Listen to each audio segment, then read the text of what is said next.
At this time, I'll introduce our speakers. We'll begin with our Salutatorian April Torney.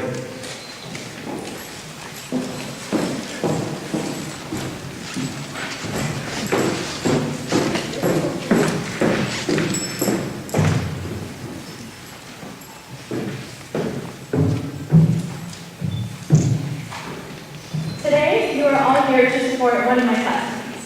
As with every class, each and every one of us is different in our own individual way.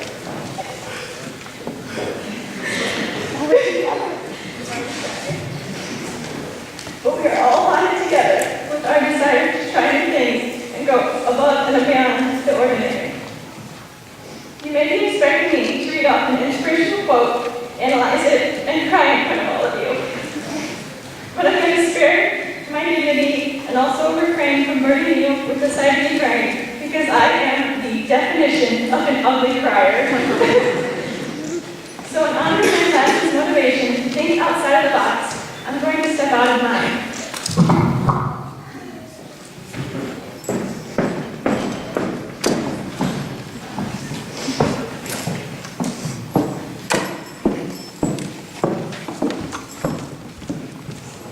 Justin always seems to be the first one for the past 12 years, so I'm not going to stop now. When you're a child, the worst parts about kindergarten are having to clean up the battlefield of toys, strategically hide our uneaten snacks where a teacher wouldn't find them, and attempt to settle down for a nap. At the time, it felt like torture, but not for Justin. He would fall so deeply asleep at nap time that he would fight you off if you tried to wake him up.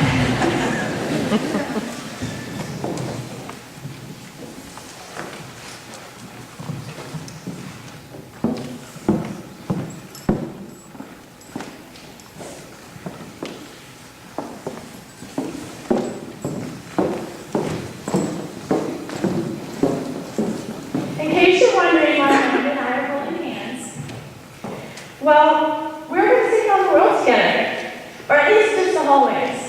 In the middle of Mrs. Takachi's lesson, we grabbed hands and took off down the hall. That was our first run-in with the law. Later, Miranda learned how to defend herself through the fine art of sassing back in Pennsylvania Dutch.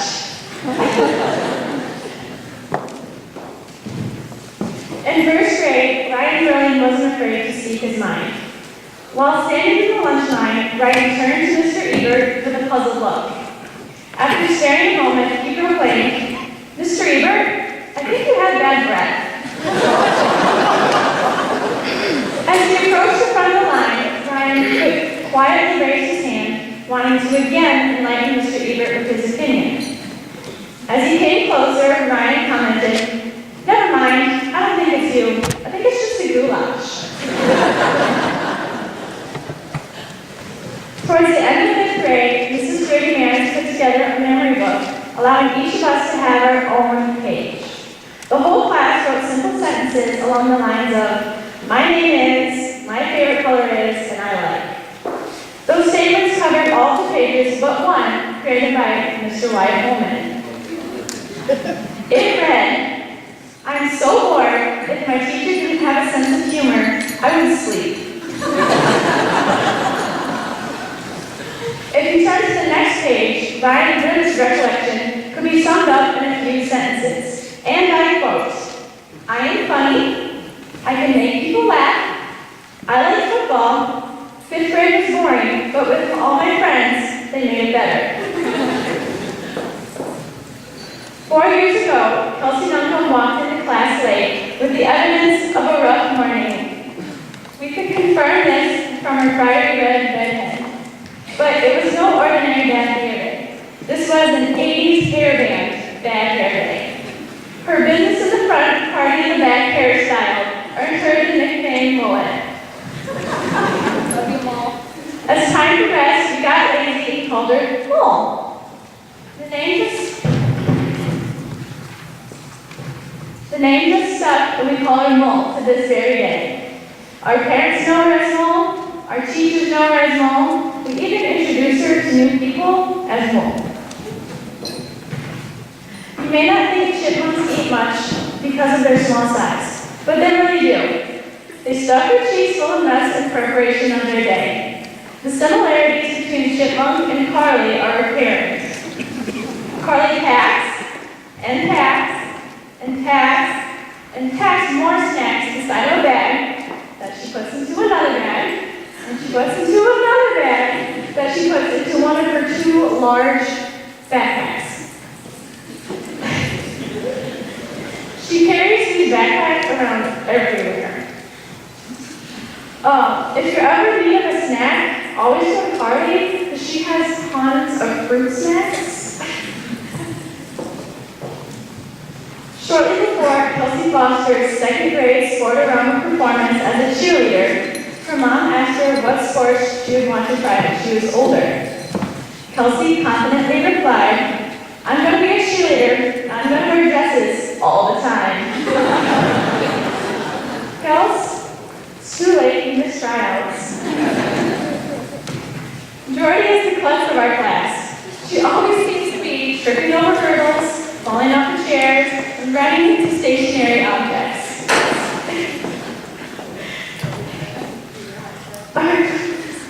Our class had decided that she should have been swaddled in bubble wrap at birth.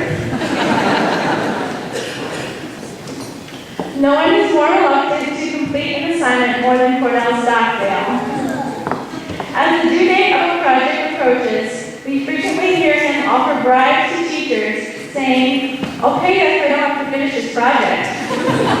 FYI, undergrads, doesn't work. Back in the day, at the wise age of 7, Miller and I were the proud owners of pants. But not just any pants, black, fake leather pants. We rocked those pants. This year, our class grew with the addition of Alex, our foreign exchange student. As the year progressed, we have discovered many interesting characteristics about him, including dyeing his hair to resemble a rainbow head, his amusement with our failed attempts to pronounce his last name, "You stop trying," and the fact that we call him the foreign kid, and his love for bananas. One day I found out just how important they were to him. I walked over to his lunch table, and for some reason I wanted to see what would happen if I messed with his prized bananas. Without thinking twice, I karate chopped a lone banana. The fruit splattered and oozed from his ceiling. I looked for Alex's reaction, and his facial expression screamed devastation.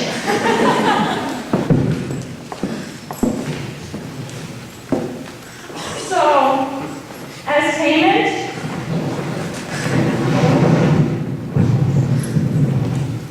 for the day you didn't go see your banana,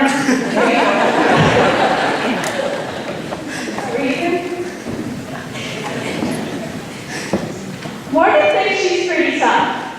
One time, in an effort to prove her strength, she lifted me up and carried me around the locker room, before concluding our trek by discarding me into a trash receptacle. Sorry. If that wasn't enough, she felt the need to compact me all the way in.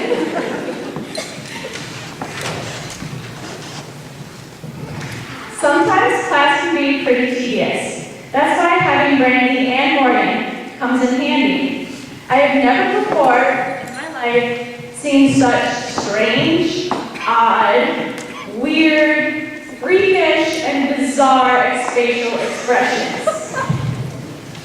I have glanced around the classroom only to find Brandy executing the latest of her faces. But she has also corrupted the rest of us, and we too have picked up the habit of making these faces. Just imagine our teacher's point of view when they have a room filled with teenagers making these faces. It's no wonder they want to get rid of us. I am taking a bit of a risk having these two stand next to each other because Cole and Brandy have a lot of fun antagonizing each other. Whether it's Cole sitting in Brandy's chair or Brandy just bugging him all the time. In the end, even though they may act like they despise each other, they can't deny the great friendship they have together.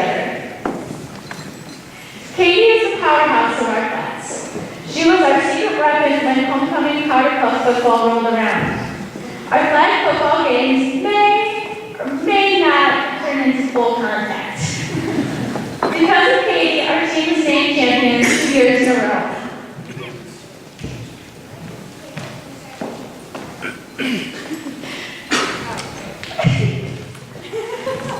A 5-year-old was seen walking from the Green's yard to the school just across the road.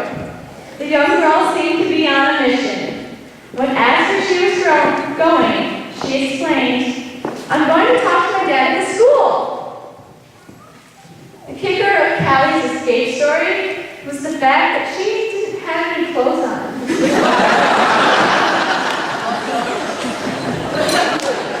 As her mother told me, she's allergic to clothes.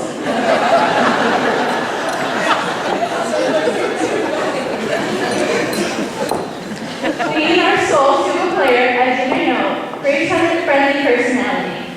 Whenever we would travel to band contests or to other schools for sporting events, she would inform us of who the tuba player from that school was and whether or not she approved of their musical skills. Being a tuba player herself, she basically introduced us to her secret underground network of tuba players. And Madeline. During a sunny first grade recess, Madeline and I were looking forward to going on the new spiral slide. Eagerly waiting my turn behind her, we finally reached the top of the stairs. She bent forward to get into position for her descent down the slide. I just couldn't wait much longer, so I crowded behind her so I'd be ready as soon as she left. But I guess I was a little too close, because when Madeline leaned back, my teeth, which were already loose, collided with her shoulder. Yeah. Needless to say, my two front teeth made it to the bottom of the slide before we did. Then to commemorate the day's event, we had our family picture taken, scheduled for that night. All these memories we have made together will stay with us forever.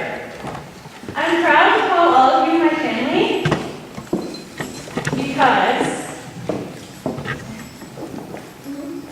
hold up your signs.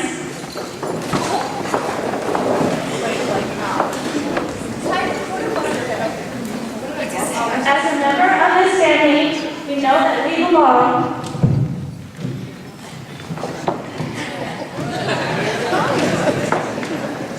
We're proud to say we're family. Together we are strong.